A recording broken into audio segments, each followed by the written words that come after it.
Sputnik A. Vamos a ver los datos de hoy que tienen que ver con la pandemia del coronavirus. 741 personas muertas en México, 28.510 en el acumulado. Ayer veíamos el comparativo con España. Se dijo hace 2 meses y medio, que no llegaríamos, no tendríamos las cifras de España, y ahí está hoy. México supera el número de muertos a España, por pocos, pero 146 muertes más ya que en España. Vamos a ver la curva de contagios. La curva de contagios también sigue subiendo, 5.681 en las últimas 24 horas, más de 230,000 casos acumulados. Y ya que veíamos España, a ver si podemos ver la curva de contagios diarios en España, cómo estaba cuando comenzaron las actividades. Día 125, México hoy fue su día 125, México es la línea roja. Vean dónde están los contagios en México y dónde estaban el día 125 en España, totalmente en el piso. Reabrieron el mismo día, el día 95, el día 95 de pandemias, comenzaron las reaperturas. España comenzó con la curva en el piso y nosotros con la curva en ascenso. En fin, comparaciones de contagios y la cifra de personas muertas. México va con una tendencia al alza de contagios y muertes, pero bueno, eso no impide ver imágenes como lo que ocurrió hoy temprano en la ciudad de Puebla. Cientos de fieles se congregaron afuera del Templo de Santa Mónica para celebrar al Señor de las Maravillas. La iglesia ya había informado que no se celebrarían misas. Las autoridades tardaron 4 horas en llegar a pedirles que no se reunieran. ¡Viva el bien y muera el mal! ¡Dios Padre, Señor de las Maravillas! ¡Que se acabe la pandemia! ¡Con tu gran pasión y misericordia! ¡Viva México y viva Puebla!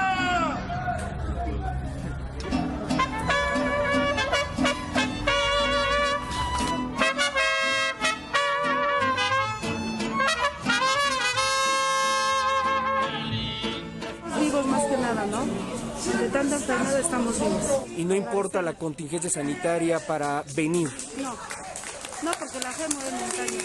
Que nos ayude a salir de este problema, porque muchos, gracias a Dios, tenemos, aunque sea para sobrevivir, pero hay otros que están ya desesperados, no tienen nada.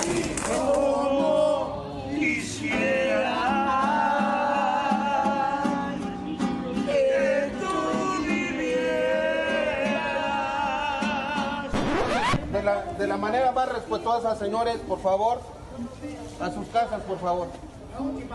Ya, señor, ya no, señor, por favor. Señor, por favor. Señor. La última y nos vamos. La última y nos vamos, por favor.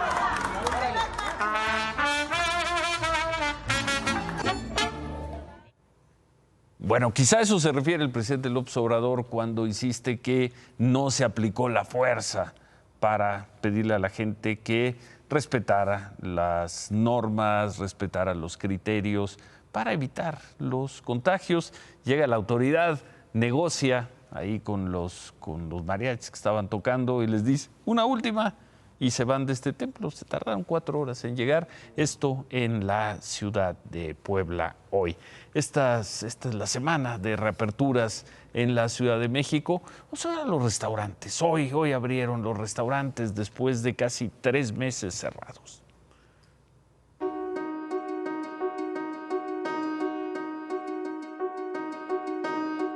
Afortunadamente ya están comenzando a llegar los clientes, la verdad estamos muy felices, ya queríamos abrir.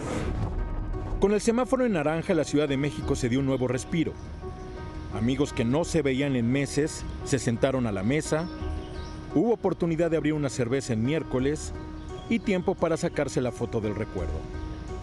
Más que en el desayuno, fue la hora del almuerzo la que regaló breves escenas de normalidad. Realmente sí tenemos capacidad para meter a ahorita 10 personas más o menos, pero es lo que digo, ya teniendo algo de gente es mucha ventaja. Unos restaurantes tuvieron más clientes que otros, pero ninguno pudo rebasar el 40% de su aforo total, según lo ordenado por la autoridad.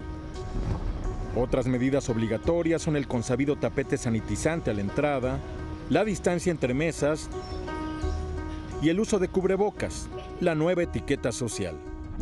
Además, en los restaurantes está prohibido fumar, incluso en áreas destinadas. No se puede poner música. No se pueden sentar más de 4 personas a una misma mesa y es obligatoria la toma de temperatura.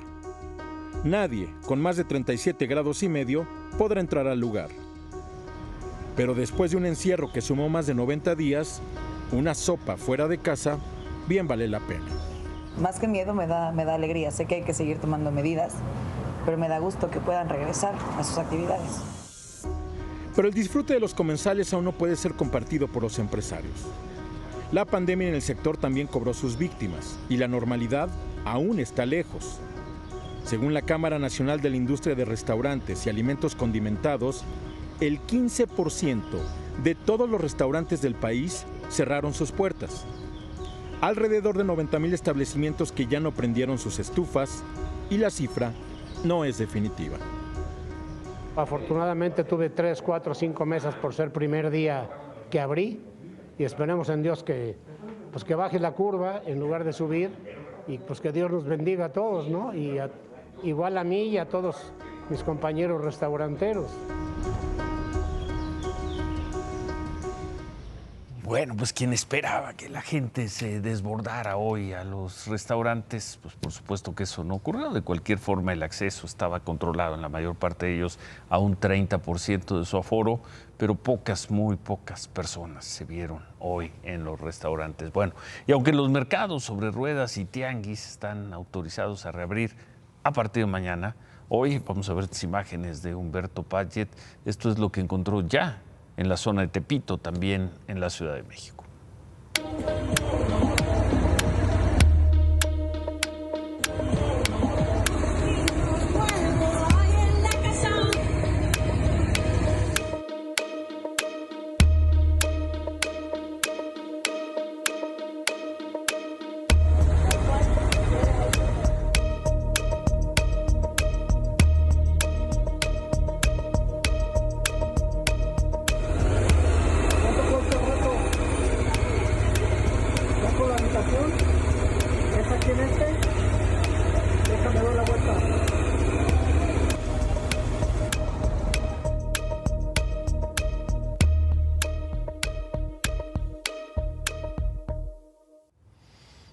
Bueno, pues poco a poco las cosas regresando a como eran antes de la pandemia. Por cierto, eso en la Ciudad de México. En las últimas horas la Suprema Corte de Justicia ha frenado la reapertura de negocios no esenciales en Cuernavaca y en Cuautla, en Morelos. Esto se da luego de que el gobernador Cuauhtémoc Blanco presentara demandas de controversia constitucional contra los ayuntamientos de estos dos municipios que habían aprobado la reapertura económica a pesar de que el Estado continúa en semáforo rojo, Morelos continúa en semáforo rojo. Con la suspensión concedida, las autoridades de ambos municipios deberán mantener los negocios no esenciales cerrados hasta que la Corte no resuelva el fondo de las dos controversias constitucionales. Hay que ir a la Suprema Corte de Justicia para impedir reaperturas en plena crisis de salud pública. ¿Quién seguirá el ejemplo del gobernador Cuauhtémoc Blanco? Lo cierto es que esta decisión provocó que hoy unos 500 comerciantes de Cuautla viajaran a Cuernavaca para pedirle al gobernador que les permita abrir, aunque el semáforo esté en rojo. Los comerciantes llegaron en autobuses. Luego de la protesta, una comisión se reunió con funcionarios ahí del gobierno, quienes se comprometieron a gestionar los apoyos y les pidieron no adelantarse a las reaperturas. Bueno, lo cierto es que esta tarde, aún con la suspensión de la Corte, los comercios no esenciales en Cuernavaca y Cuautla seguían abiertos. Imagen Noticias es un recorrido por el centro de estos municipios y ahí están las imágenes. Todo sigue igual. Incluso se pueden ver algunos negocios informales. En un comunicado, el Ayuntamiento de Cuernavaca informó que esperará la notificación formal de la Corte para resolver qué es lo que harán. Increíble llegar a la Suprema Corte de Justicia. En el mensaje de esta tarde en Palacio Nacional, el presidente López Obrador dijo que ya hay resultados positivos en el tema de la inseguridad y la violencia. Dio algunas cifras, pero no explicó qué periodos comparó Y en efecto hay algunos delitos que han bajado de la mano del confinamiento por el coronavirus, pero el comparativo de incidencia delictiva de cuando empezó el gobierno, de noviembre de 2018 a marzo de 2020, cuando empezó la pandemia, sigue siendo negativo para el gobierno del presidente López Obrador. En los delitos referidos esta tarde por el presidente no incluyó ni el homicidio ni el feminicidio. Y bueno, justamente esta tarde casi, cuando el presidente López Obrador hablaba de una mejoría en el tema de seguridad, se conoció que fueron asesinados 24 jóvenes que estaban en un centro de rehabilitación en Irapuato. La policía municipal informó que otra vez un grupo armado irrumpió, obligó a todos a ponerse boca abajo y les disparó. Se sabe que en este lugar había 35 personas en recuperación, 7 resultaron lesionadas y la policía hasta hace unos momentos seguía sin tener un reporte de otras 4 personas a quienes se llevó este grupo armado. El ayuntamiento de Irapuato reportó que el centro operaba de forma clandestina. Tengo un hijo ahí, no me dan información. Ya iba a salir, esta semana iba a salir mi hijo. ¿Desde cuándo estaba aquí? Tiene 4 meses fue como del 10 de marzo parece, o febrero. ¡Eso el gobierno, oiga! ¿Por qué? Si ellos están rehabilitados de esos jóvenes. ¿Y por qué hace el gobierno? ¿Por qué no pone un alto de todos esos matones? Esposo. ¿Tu esposo?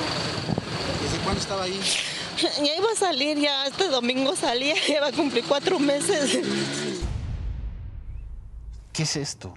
Pensamos, hacía tiempo que no veíamos imágenes así. Estas imágenes, no quiero decir que fueron comunes, pero se repetían por allá del año 2010, 2011, los ataques a los centros de rehabilitación. 24 jóvenes que estaban ahí rehabilitándose, aunque digan que ese lugar era clandestino, fueron asesinados esta tarde. Anoche hablábamos de cómo el fiscal general de la República, Alejandro Gertz, destacó la detención de un señor de nombre José Ángel Casarrubias, a quien le dicen el Mochomo. Este hombre es supuesto líder del grupo criminal de Guerreros Unidos y está vinculado con la desaparición de los 43 estudiantes normalistas de Ayotzinapa. Bueno, este hombre, un juez decidió dejarlo libre. La juez consideró que hubo irregularidades en la averiguación previa en su contra y por la tarde salió del penal federal del Altiplano. En cuanto salió, lo estaban esperando, lo volvieron a detener, se le ejecutó una orden de presentación que está relacionada con otra investigación federal. En este momento está siendo entrevistado por el Ministerio Público de la Federación, del ACEIDO, en 48 horas, máximo 96.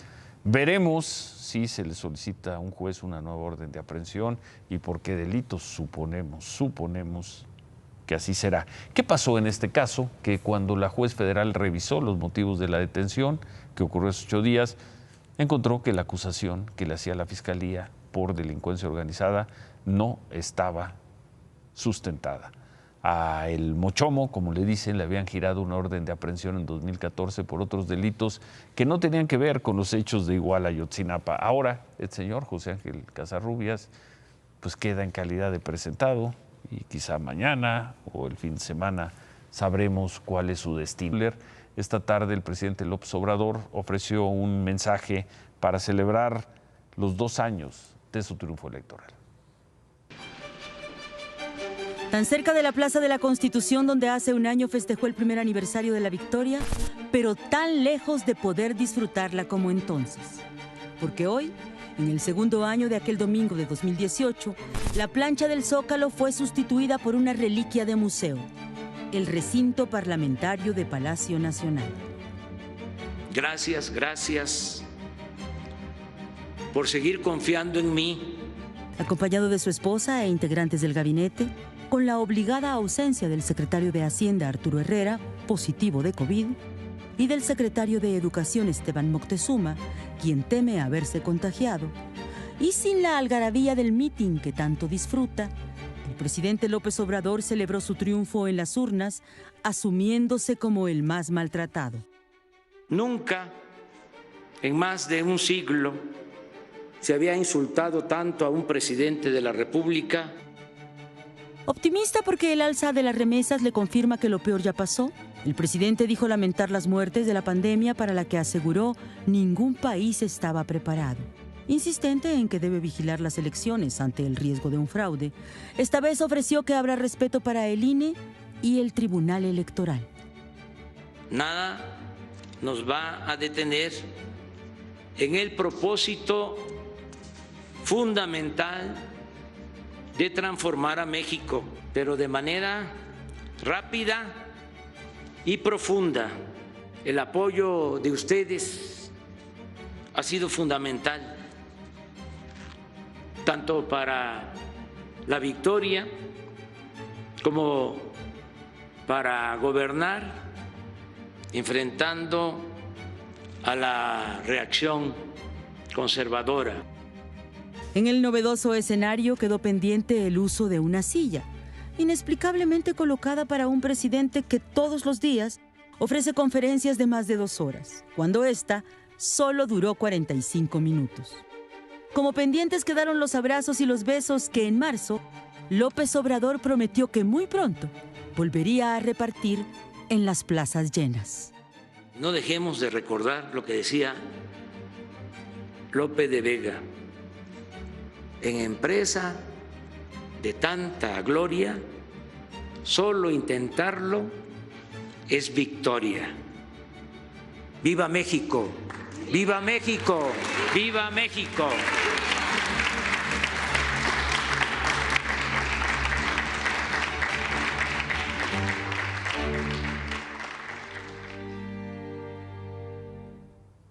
Dos años ya de la victoria arrasadora del presidente López Obrador en las elecciones presidenciales. Hace 2 años, a estas horas aquí estábamos sorprendidos cuando veíamos que había ganado por más del 50%, luego se supo que era 53% de los votos, sacando cuentas de cuántos mexicanos habrían votado por él, y terminaron siendo poco más de 30 millones de mexicanos. Ya se fueron 2 años, ahí está el presidente López Obrador.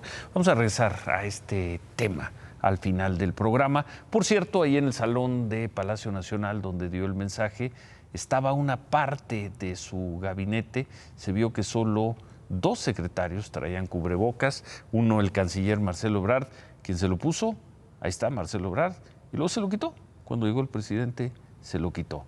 Y el otro secretario que se ve al fondo es el de Seguridad, Alfonso Durazo, quien al parecer, o al menos por las imágenes que tenemos, siempre tuvo puesto el cubrebocas. Ya vimos cómo están los contagios, vimos la gráfica, que por cierto, a ver si la podemos volver a ver en unos momentos, y el gobierno del presidente López Obrador insiste en no promover el uso del cubrebocas. Por la mañana el canciller Marcelo Ebrard dio detalles, dio más información sobre la visita del presidente López Obrador a Washington, miércoles y jueves de la próxima semana. El miércoles por la mañana va a ser el primer encuentro de presidentes, los presidentes López Obrador y Trump. Va a ser en la Casa Blanca. Por la tarde van a tener una reunión de trabajo sobre distintos temas. El jueves 9, solo se dijo que habrá una agenda trilateral entre México, Estados Unidos y Canadá, aunque el primer ministro de Canadá, Justin Trudeau, no ha confirmado su asistencia. Eso es todo lo que informó el gobierno. No se dijo nada sobre cómo va a llegar el presidente López Obrador, si lo hace en un vuelo comercial. No se dio esa información. Simplemente miércoles en la mañana, reunión en Casa Blanca con el presidente Trump, otra reunión el miércoles en la tarde y una reunión con representantes de los 3 gobiernos, México, Estados Unidos y Canadá, sin que quede claro si asistirá el primer ministro de Canadá. A través de un comunicado, Trump expresó: espero dar la bienvenida al presidente López Obrador a la Casa Blanca para seguir con nuestro importante diálogo en comercio, salud y otros temas centrales para nuestra prosperidad y seguridad. En cuanto Trump confirmó la reunión, recibió críticas de los 13 congresistas hispanos, demócratas, quienes consideran que la visita del presidente López Obrador trata de distraer el mal manejo en la crisis del coronavirus.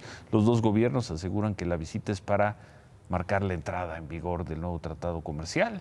Y bueno, hoy entró en vigor. El canciller Marcelo Ebrard dijo que el acuerdo es una apuesta para el desarrollo futuro y que le da certidumbre a México, le dará certidumbre a México por décadas, no solo por la crisis del COVID, también por el momento de tensión comercial y las competencias a nivel mundial. Bueno, terminamos con el comparativo. Vamos a ver, hoy fue un día malísimo en contagios en el mundo, uno de los de mayores contagios en 24 horas. Ahí está el caso de Estados Unidos, acercándose a las 130,000 personas muertas y rumbo a los 3 millones de contagios. Está el caso de Brasil, también ya superando las 60,000 personas muertas. Y en las últimas 24 horas, lo que comentábamos, pues México otra vez con más muertes que en Estados Unidos. Allá tienen 10 veces más contagios y sin embargo aquí mueren más personas. Y ahí vemos el número de personas muertas en España, 9. Por eso México ya superó el número de personas muertas que las que registra España, y al paso que vamos, tristemente, en los próximos días estaremos informando aquí que México ha superado también el número de muertos a Francia y a Italia. Estados Unidos, se dijo, acaparó casi toda la producción de Remdesivir, uno de los medicamentos que ha resultado efectivos en pacientes críticos de COVID. El Departamento de Salud reportó que compraron 500,000 dosis, son casi la totalidad de las que el laboratorio Gilead iba a producir durante julio, agosto y septiembre. El presidente López Obrador y el gobierno mexicano le habían pedido a las Naciones Unidas que estos medicamentos se repartieran de una manera razonable para todos los países. Según esta información, Estados Unidos, al menos el primer lote, se lo quedó en su totalidad. En otras cosas interesante lo que nos dijo por la mañana el abogado Javier Coello Trejo, ex abogado del ex director de Pemex, Emilio Lozoya, nos dio razones de por qué dejó la defensa de Lozoya. Llegó un momento en que ya no me hacían caso, fundamentalmente la familia, y platicamos y tomé la decisión y dije, mire Emilio, tú sigue tu defensa, búscate otros abogados, yo estaré listo para entregar la documentación que tengo, pero realmente no se puede trabajar así. Es mi amigo, le deseo que tenga mucho éxito, que los abogados que toman el caso, que lo hagan con la misma pasión que yo lo hice. Bueno, anoche informamos que Aeroméxico había iniciado una reestructuración de sus deudas bajo el capítulo 11 del Código de Quiebras en Estados Unidos. Por la mañana conversamos con el director general de Aeroméxico, con Andrés Conesa.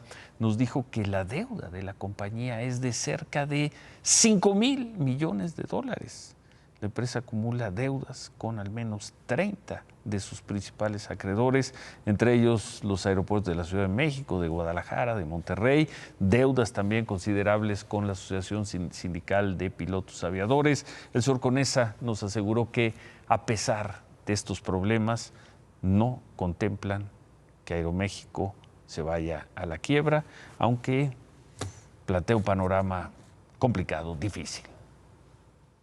Nos hemos sentado con el gobierno para documentar esa deuda, hemos sido muy transparentes, muy claros, la vamos a pagar, no estamos pidiendo un solo centavo de quita, vamos a honrar nuestros compromisos, aquí no hay una reestructura ayudada por el gobierno, ningún tipo de rescate. Pero es tal la magnitud de esta crisis que es imposible, si uno no solicita esta reestructura y no nos transformamos, pues es imposible ser viable en los siguientes años. Parte de este proceso significa reducirnos en cuanto al tamaño de la flota. Nos encantaría que no fuera así, pero yo creo firmemente en que tienes que ajustarte a la realidad y no pedirle a la realidad que se ajuste a lo que tú quieres. Difícil el panorama. Andrés Conesa nos dijo también que no espera que la demanda de pasajeros regrese a sus niveles normales, sino hasta mediados de 2022 o incluso hasta 2023. Pero también confía en que las medidas que tomaron garantizan el futuro, la supervivencia de Aeroméxico. va a sobrevivir Aeroméxico. Seguro, aquí no escondemos absolutamente nada, honramos todos nuestros compromisos y esto va a seguir. Tienes que buscar soluciones porque si no sería irresponsable no hacer nada, insisto, y permitir que la empresa se extinga. Que no queda la menor duda de que vamos a seguir volando y que seguiremos volando en el futuro. Estamos, 100% seguros de que vamos a salir adelante, sin duda. Bueno, esta noche Aeroméxico informó que un tribunal de bancarrota de Nueva York aprobó ya la solicitud para pegarse al capítulo 11 de la ley de bancarrota, con lo que comenzará este proceso de reestructuración. Ni muy, ni tan. La entrada en vigor del Tratado de Libre Comercio ni es la panacea que se imaginan algunos que no le entienden muy bien, como Mario Delgado, que dicen que con el TEMEC los problemas entre China y Estados Unidos nos benefician porque toda la inversión china se va a venir a México. No es cierto. No lo dice así, pero bueno. Pues dice poco más, poco menos eso. Venga. Que va a ser el gran impulsor de la economía. Ojalá. Tú mismo pero decías que va a ser muy bueno. Pero no, es muy bueno. Sí. Pero vamos a imaginarnos al Tratado de Libre Comercio como una carretera. Está la carretera. La vamos a caminar y la vamos a caminar bien. A los inversionistas de Estados Unidos y del mundo, ¿qué les preocupa más? Que hayamos ratificado un acuerdo comercial, que sí mejorado, que sí en mejores condiciones, que sea todo eso. Pero sigue siendo esencialmente en un 90% la carretera que ya estaba, con mejores guardas, mejores curvas, mejor lo que sea. Cuando oyes a Rocío Nale, cuando oyes a todo el gobierno decir, no, y nos robaron, y hubo daño al Estado en el sector energético, ¿qué va a pesar más? ¿Qué va a pesar más? Entonces van a decir, imagínate unos inversionistas de Hong Kong, no, es que le cambiaron estatus a Hong Kong, entonces pues sí, me voy a México. Oye, pero te van a acusar si eres español de que eres de los... Te pasaste un año diciendo, hablando de la importancia del tratado y ahora no te gusta. Particularmente puntual. Sí. No tener el tratado... No seas conservador. Yo sí soy conservador. El Tratado de Libre Comercio fue una maravilla. Lo que hizo la administración pasada, el enroque que hizo con esta administración, la presencia de Jesús Seade que destrabó las cosas. Sí, no tener el tratado comercial, haber dejado que Trump lo reventara, era destruir nuestra carretera. Sí. Hoy está la carretera. Tampoco es la solución a todos nuestros problemas. No va a venir Estados Unidos a arreglar lo que no hagamos en México. Lo que tenemos que hacer en México es Estado de Derecho, seguridad a las inversiones, la ayuda entre gobierno y empresas. Somos el único país del mundo que su sector empresarial lo quiere curar con ¿cómo se llaman? Biopartículas de no sé qué, cuando todos los demás están tomando penicilina. Tú ves, tomemos el caso de las líneas aéreas, Ciro. Todas les están dando carretadas de apoyo para que no quiebren. Lo que nos dijo Andrés Conesa. Y lo que te dice Andrés Conesa, ya ni pedimos apoyo. No, bueno, están reestructurando. Por eso, ellos están reestructurando por ellos. Pero si ves, KLM, Lufthansa, Iberia, a todos sus gobiernos le están metiendo dinero. A ver, para no alargar, bien el tratado comercial. Muy bien. No es la pócima mágica. No son los biopartículas. Pero bien. Muy bien. Bueno, está bien. Muy bien, oye, por pero cierto, no es la solución. Hablando de Estados Unidos, el presidente López Obrador sigue dando como un logro de su gobierno el aumento de las remesas, dinero que mandan los estadounidenses. Cuando Vicente Fox también las festejaba. Sí. Nos debería dar vergüenza como país las remesas. Llame la cámara. ¿Qué significan las remesas? Significa que un padre, que una madre tienen que dejar su tierra, se tienen que ir a vivir, en la mayoría de los casos ilegales, a pasar condiciones gravísimas para poder mandar dinero, porque este país no les da la oportunidad de tener lo que quieren. A Vicente Fox, a Felipe Calderón, a Enrique Peña Nieto y al presidente López Obrador se equivocan. Muestran las remesas el fracaso de un país para mantener a sus nacionales donde casi todos ellos quieren vivir. Y además la quiere rematar. No, ya. Mejor la dejamos. Despídete. Buenas noches. Adiós. David, hacemos una pausa, pero antes, Javier. Ciro, de regreso de mensajes, les digo, va a haber béisbol, básquetbol, maratón. Regresamos con eso, hablando de México, por supuesto. Maratón, pero bueno, ya nos va a decir en dónde habrá. Bueno, ahora nos dices, Javier, 2 años ya del 1 de julio de 2018 y aquí seguimos. México no se acabó ni tiene por qué acabarse. Volvemos con eso. El tono del mensaje de esta tarde del presidente López Obrador trajo recuerdos de aquel tan elogiado mensaje de la noche del 1 de julio de 2018. Aquel fue un discurso de victoria y de concordia. El de hoy fue uno de optimismo en la resistencia. Una cosa es ganar una elección, otra es gobernar a México. Como sea, fue una tarde de paz, de tranquilidad, una tarde que hacía falta. México no está en el cielo que se delineaba hace 2 años, a estas horas, pero tampoco es un país desmoronado, no lo es. Se dirá que la fortuna le jugó una muy mala al gobierno con la pandemia del coronavirus, pero esa misma fortuna le vuelve a dar una oportunidad magnífica al gobierno para fortalecer lo que sin duda ha conseguido en asuntos sociales, fiscales, en fin, y para enmendar otros asuntos en donde la crítica es generalizada de que no lo ha hecho bien. En semanas, en meses, el presidente va a tener una baraja nueva, digámoslo así. Por lo mismo, tendrá una extraordinaria oportunidad en la mano. Veremos cómo juegue esa segunda partida, la partida post-coronavirus. Se quedan con ¿Qué importa? Gracias, buenas noches. Vamos a salir adelante. ¡Ánimo!